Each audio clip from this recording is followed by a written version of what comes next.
Dinner tonight is a Potjie Pot. It's going to be a chicken and veggie combo made in a Potjie Pot. What we're doing right now is making some kind of a conglomeration of meat and vegetables in a Potjie Pot. That's what this round pot is with the high legs. And according to my online mentor, Ben Kruger, everything in a Potjie Pot starts out with oil, which I have right here, and onions, which I'm going to put in just a second. So I've already got it sitting on some coals.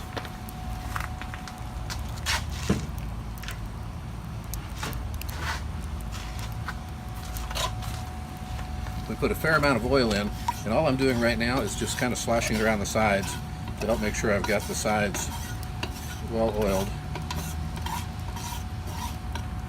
And then we'll go in with about an onion, medium sized to a large onion. This was actually a medium onion, and then half of another onion that I had that needed to be put to use in a productive way. I'll stir that a little bit in the oil, and then what I'm going to do is simply put the lid back on it, let it cook for a little bit. Then I'll add in some minced garlic.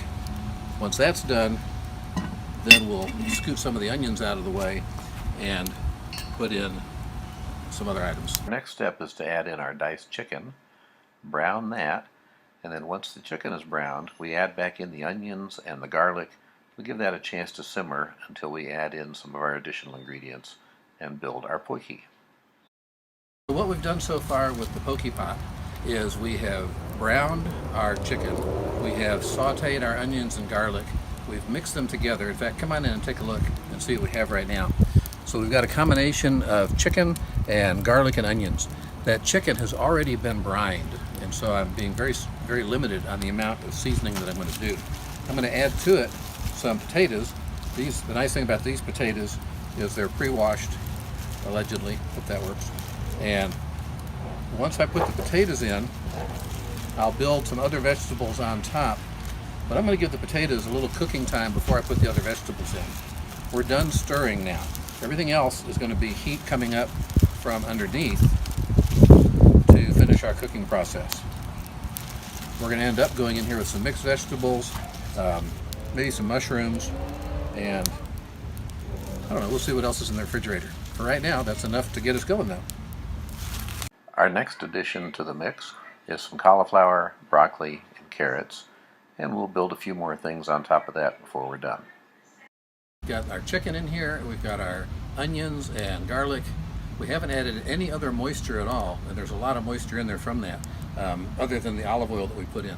We've added broccoli and cauliflower and carrots on top of the potatoes that are in there. I'm going to put a little bit of pepper for this layer of veggies. I didn't put any salt and pepper on the lower level because the chicken had already been brined, so it was plenty salty. I am going to put a little salt on this, and then I'm going to add a little wine. You can zoom in and take a look while I'm getting the salt.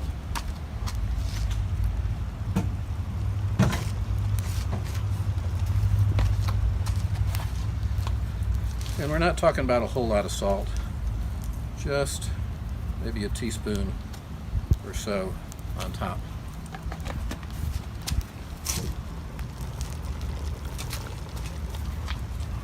And even though we don't need the liquid, I'd already opened up the bottle, and after all, it is a rare white blend, so you don't want to miss out on that.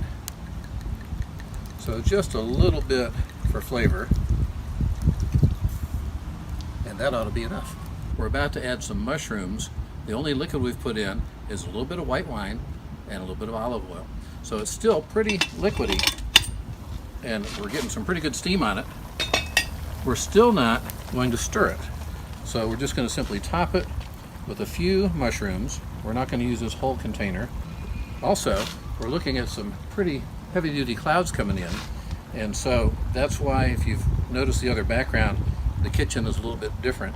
We've already started clearing out some of the things that we don't want to have to deal with if a downpour comes. So that ought to be enough mushrooms. Maybe another one right there. Maybe another there. Actually, there's never too many mushrooms. unless you don't like mushrooms, and then in that case, one is too many. So we're going to put the lid back on it, and we're going to finish gathering up our stuff, because I don't know if you can see it or not, but we've got something pretty good building up there, and we don't want to be in the middle of it. One of the nice things about driveway cooking is if the weather goes bad, you can always move to the garage, which is what we've done. We're about an hour and 15 minutes into our cook time, which means we're nearly done, and it couldn't have been too soon because here comes the rain. Everything cooked up great. Take a little look at it before we stir all the ingredients together right before serving, and we were ready for some supper. Turned out delicious. We enjoyed it. Hope you did too.